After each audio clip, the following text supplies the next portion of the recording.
Fala, prevencionista, Evandro Ramos com você por aqui. Vim trazer uma novidade para você de uma nova portaria relacionado à atualização e inclusão de anexos na NR9 sobre calor.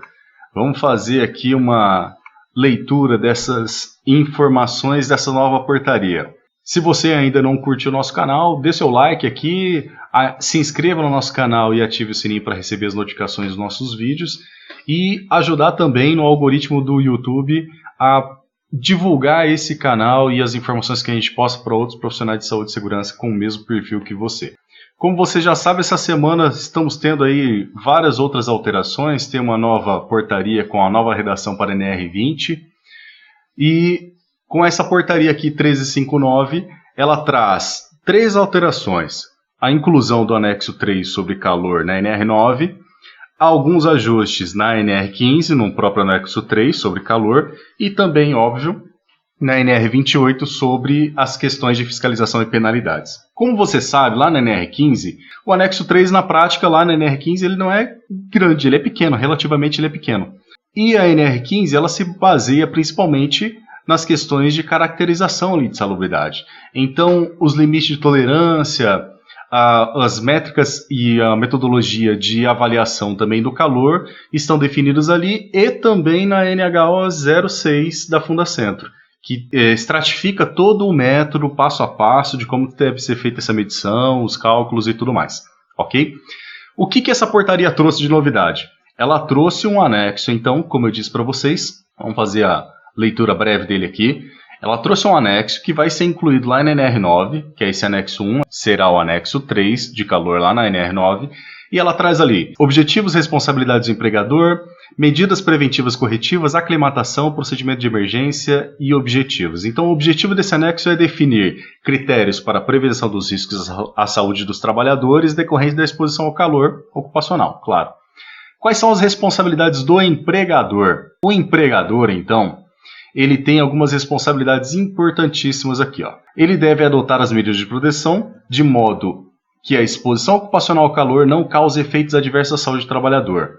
O empregador deve orientar os trabalhadores especialmente quanto aos seguintes aspectos: o fator de risco relacionado à exposição ao calor, de onde vem, né? Os fatores de risco, os distúrbios relacionados ao calor, ou seja, o que pode ocasionar de complicações, tá? Quais são os sinais, quais são os sintomas, ou seja, os trabalhadores no ambiente de trabalho com exposição ao calor, eles devem ter ciência que se alguém estiver sentindo um sintoma X, pode ser, obviamente, por conta daquela exposição específica ao calor, ou seja, medidas de emergência deverão ser tomadas. Simples assim. Então, esse raciocínio também é bastante bacana para passar aí em treinamentos aos trabalhadores. Necessidade de informar ao superior hierárquico ou médico a ocorrência de sinais e sintomas relacionados ao calor, tá? Então, essas questões aqui não necessariamente são somente para em casos de emergência, mas pode se levar também a algumas outras queixas que podem estar sendo desenvolvidas. Por exemplo, ele está tendo fadiga muscular, está tendo cãibra, né? Que são alguns exemplos aí de sinais e sintomas relacionados a calor, desidratação, por exemplo. Tá? Medidas de prevenção relacionadas à exposição ao calor de acordo com a avaliação de risco da atividade. Informações sobre o ambiente de trabalho e suas características e situações de emergência decorrente da exposição ocupacional ao calor e condutas a serem adotadas. Ou seja, o plano de emergência está bem claro aqui com o que deve ser feito em relação a essa medida de calor. Se a gente amarrar, então, numa gestão de SST, as questões de elaboração de um programa de prevenção de riscos ambientais lá na NR9, com levantamento de risco, com ações preventivas, amarrado ao NR7, com o programa de controle médico de saúde ocupacional, com a avaliação desse trabalhador, atestando que ele está apto para realizar aquela atividade com a exposição de risco ao calor, com as orientações preventivas, treinamentos e orientações e as auditorias do dia a dia, tá? E óbvio, implantação de outros procedimentos, como procedimento de emergência, pensando em aconteceu tal situação, o que se faz, vai se utilizar algum tipo de reposição ou não, vai se indicar algum tipo de nutrição específica para esses trabalhadores ou não. Ou seja, se eu pensar de maneira em gestão, fica muito mais claro a gente observando e fazendo a leitura da norma aqui de maneira integrada, tá? Bom, deverão ser realizadas capacitações anuais específicas quando estas forem consideradas necessárias de acordo com a avaliação de risco realizada pela organização. O reconhecimento da exposição ocupacional ao calor deve considerar os seguintes aspectos. Então, a identificação, a caracterização das fontes geradoras, identificação das possíveis trajetórias e meio de propagação dos agentes, identificação das funções e determinação do número de trabalhadores expostos, a caracterização das atividades do tipo de exposição, considerando a organização do trabalho, a descrição, das atividades, obtenção de dados existentes na empresa, indicativos de possível comprometimento à saúde do trabalhador, isso aqui é um histórico mesmo, relacionado a questões epidemiológicas de pessoas que passaram mal, por exemplo, a exposição ao calor, ou naquele ambiente de trabalho, ou naquelas tarefas específicas, os possíveis danos à saúde relacionados aos riscos identificados, possíveis na literatura técnica, a descrição das medidas de controle já existentes, características das fontes, dos fatores ambientais e demais riscos que possam influenciar na exposição ao calor, no mecanismo de trocas térmicas entre o trabalhador e o ambiente. Estimativas de tempo de permanência em cada atividade e situação térmica às quais os trabalhadores permanecem expostos ao longo da sua jornada de trabalho. Taxa metabólica para a execução das atividades com a exposição ao calor e registros de possíveis e registros disponíveis sobre a exposição ocupacional ao calor. Você consegue visualizar então aqui que essas questões de reconhecimento elas são bem claras com o que deve compor essa avaliação do risco de maneira expressiva. Tá? Então aqui tem um computo geral da avaliação de risco mesmo, desde quantitativa até qualitativa. O reconhecimento dos riscos deve subsidiar a adoção de medidas de prevenção, sem prejuízo de outras medidas previstas nas normas regulamentadoras. Se as informações obtidas na etapa de reconhecimento dos riscos não forem suficientes para permitir a tomada de decisão quanto à necessidade de implantação de medidas de prevenção, deve-se proceder à avaliação quantitativa. Ficou claro? Então, para comprovar o controle da exposição ou a inexistência de riscos na etapa de reconhecimento, dimensionar a exposição dos trabalhadores, subsidiar o equacionamento das medidas de controle. Tá? Então, para isso vai servir aí a avaliação quantitativa, como medida orientativa. A avaliação quantitativa de calor deverá ser realizada com base no método da NH6, com atualização ali a partir da segunda edição de 2017. Tá? Nos seguintes aspectos: determinação da sobrecarga térmica pelo método IBUTG, equipamentos de medição e formas de montagem, posicionamento e procedimentos de uso dos mesmos nos locais avaliados, procedimentos quanto à conduta do avaliador e medições e cálculos. A taxa metabólica ela deve ser estimada com base na comparação da atividade realizada pelo trabalhador com as opções apresentadas no quadro 3 desse anexo. Tá? Existe aqui uma atualização também a respeito dessa taxa metabólica. Se a gente visualizar aqui o quadro 1 da NR15 antigo, ou seja, o que está sendo atualizado, a gente tinha essas informações aqui sobre as atividades. E também outros quadros relacionados às taxas metabólicas, tá bom? Esse quadro mais especificamente aqui sobre o quadro 3 do anexo 3 da antiga NR15. Vamos lá, comece a atualização. Caso a atividade específica não esteja apresentada no quadro 3 do anexo, o valor da taxa metabólica deverá ser obtido por associação com atividade similar no quadro referido, tá? O que for equivalente então, se não tiver no quadro. Que era o que se fazia bastante na prática relacionado a esse tipo de quadro aqui. Então ia por similaridade, só que os equivalentes relacionados a perdas aqui, eles foram atualizados também nessa nova norma, que vamos passar um olhar aqui nesse quadro. Na impossibilidade de enquadramento por similaridade, a taxa metabólica também pode ser estimada com base em outras referências técnicas, desde que se justificadas tecnicamente, ok? Para atividades em ambientes externos, sem fontes artificiais de calor, alternativamente ao previsto nas alíneas B, C e D do item 2.4, como falamos ali em cima, deverá ser utilizada a ferramenta da Fundacentro para obtenção aí do estimativo do IBUTG, tá? Se disponível. Então, medidas preventivas e corretivas. Medidas preventivas, sempre que o nível de ação para exposição ocupacional estabelecido no quadro 1 forem excedidos, devem ser adotadas pelo empregador uma ou mais das seguintes medidas: disponibilizar água fresca potável, e incentivar a sua ingestão, programar os trabalhos mais pesados, acima aí de 414, né, watts, preferencialmente nos períodos de condições térmicas mais amenas, desde que nesses períodos não ocorram riscos adicionais. Então, vai ter que haver em algumas situações uma programação dos trabalhos mais pesados, tá? Para os ambientes fechados e com fontes artificiais de calor, além do contido no item 311, o empregador deverá fornecer vestimentas de trabalho adaptadas ao tipo de exposição à natureza da atividade. Ok? Medidas corretivas. As medidas corretivas visam reduzir a exposição ocupacional ao calor e aos valores abaixo da exposição, do limite de exposição. Quando ultrapassados os limites de exposição estabelecidos no quadro 2, devem ser adotadas pelo empregador uma ou mais das seguintes medidas: adequar os processos, adequar as rotinas ou adequar as operações de trabalho.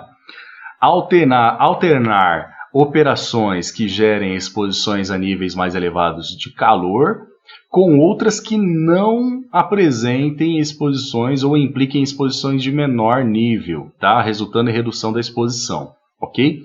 Disponibilizar acesso a locais, inclusive naturais, termicamente mais amenos, que possibilitem pausas espontâneas, permitindo a recuperação térmica nas atividades realizadas em locais abertos e distantes de quaisquer edificações ou estruturas naturais ou artificiais.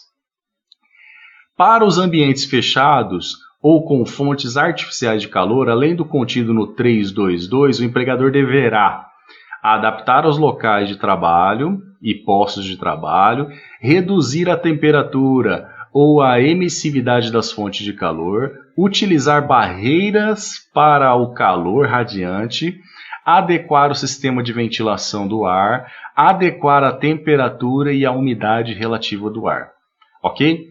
Lá no PCMSO, lá na NR7, deve prever procedimentos e avaliações médicas, considerando a necessidade de exames complementares e monitoramento fisiológico, quando ultrapassados os limites previstos no quadro 2, tá? E caracterizado o risco de sobrecarga térmica e fisiológica aos trabalhadores expostos ao calor.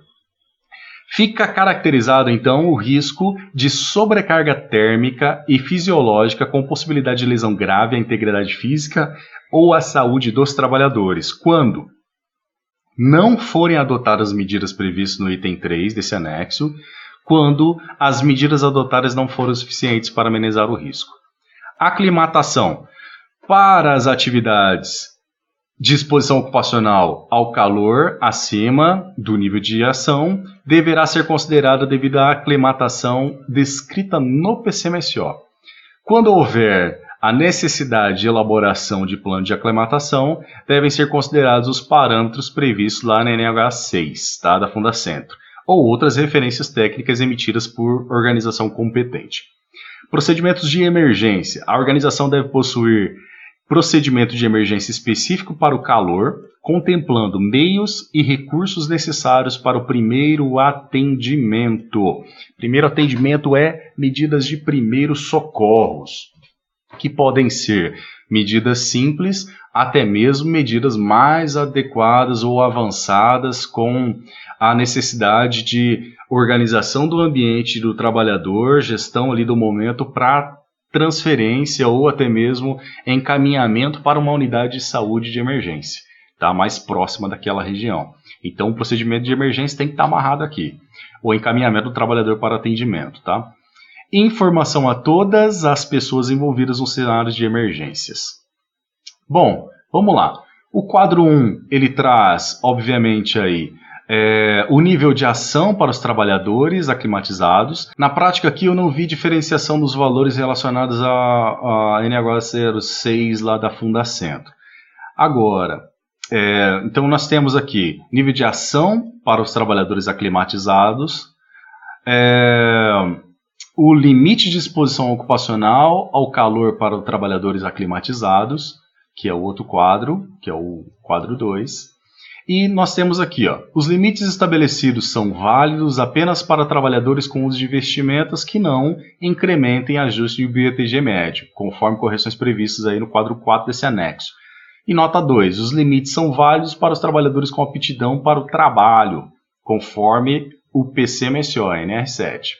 E a taxa metabólica, que é o que a gente tem algumas novidades aqui. Como a gente disse, o quadro de taxa metabólica que a gente tem lá na NR15, a antiga NR15, está trazendo algumas atualizações. Então, você tinha aqui algumas atividades, sentado em repouso, trabalho leve, trabalho moderado, trabalho pesado, tá? Bom, então como a gente vê aqui, as novidades é que ele amarra os quadros dos limites e a taxa metabólica que estão disponíveis na NHO. Então isso já facilita um pouco mais para fazer aí os cálculos específicos, tá? E no quadro 4, incrementos de ajuste de BUTG médio para alguns tipos de vestimento. São tipo de roupa e adição de BUTG. E o anexo 3, ou o anexo 2 da portaria, tá? Ele traz o anexo 3, que é os limites de exposição ocupacional ao calor que vem lá para a NR15. Então o que a gente fez ali de visualização acima é o que vai ser incluído na NR9. Tá? Vamos lá. Objetivos, caracterização insalubre, de operação insalubre e o laudo técnico para a caracterização da exposição ocupacional ao calor.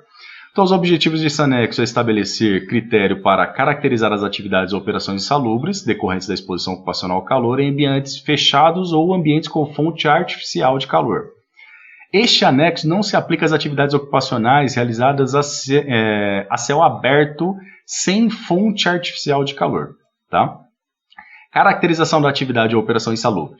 A avaliação quantitativa do calor deverá ser realizada com base na metodologia da NH6 nos seguintes aspectos: determinando a sobrecarga térmica por meio do BUTG, equipamentos de medição e formas de montagem, posicionamentos, procedimentos de uso nos locais avaliados, também tudo levando em consideração a NH6, procedimentos quanto à conduta do avaliador e métodos e cálculos, tá? Ou seja, seguimos a NH6 com a edição ali de 2017. A taxa metabólica deve ser estimada com base na comparação das atividades realizadas com as operações apresentadas no quadro 2 deste anexo. Ok? Vamos chegar lá, que é a questão da taxa metabólica. Caso a atividade específica não seja apresentada no quadro 2, então a mesma lógica, por assimilação, a atividade referida ali ou similar. Atividade similar no quadro referido. Então, são caracterizados como insalubres as atividades ou operações realizadas em ambientes fechados ou ambientes com fonte artificial de calor sempre que o IBUTG médio medido ultrapassar os limites de exposição ocupacional estabelecidos com base no índice bulbo úmico termômetro globo, com base no índice estabelecido e apresentado no quadro 1 IBUTG máximo, tá? E determinadas a partir da taxa metabólica das atividades apresentadas no quadro 2, ok? Então, tudo nesse anexo. IBUTG a ser medido, considerados a avaliação de exposição de calor, devem ser aqueles que, obtidos no período de 60 minutos ocorridos, resultam na condição mais crítica da atividade. A avaliação quantitativa deve ser representativa na exposição, devendo ser desconsideradas as situações de exposições eventuais e não rotineiras nas quais os trabalhadores não estejam expostos diariamente. O limite de exposição ocupacional ao calor, que é o BUTG Max, estão apresentados no quadro 1 deste anexo para diferentes valores da taxa metabólica média. A situação de exposição ocupacional ao calor caracterizadas como insalubres serão classificadas em grau médio de insalubridade. Sobre o laudo técnico para a caracterização do calor.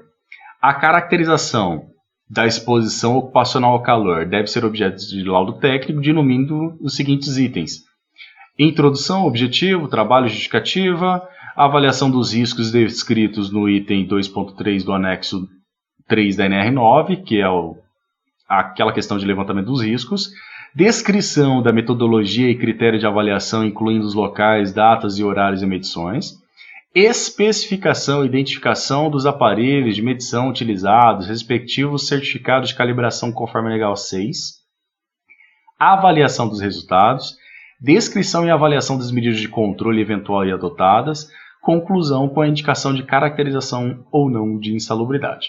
Tá? Então, um modelinho aqui de laudo, um modelinho que deve, um parâmetro que deve ser seguido para um modelo de laudo técnico para a caracterização do calor. Então, o limite de exposição, como eu disse para vocês lá na NHO, ele não traz muita diferenciação, que já estavam disponíveis na NHO, ok? Provavelmente não houve nenhuma alteração específica em relação a esses valores. Então, na prática, a portaria ela traz essas alterações amarrando literalmente as questões de avaliação de calor à NHO 06. Fechado?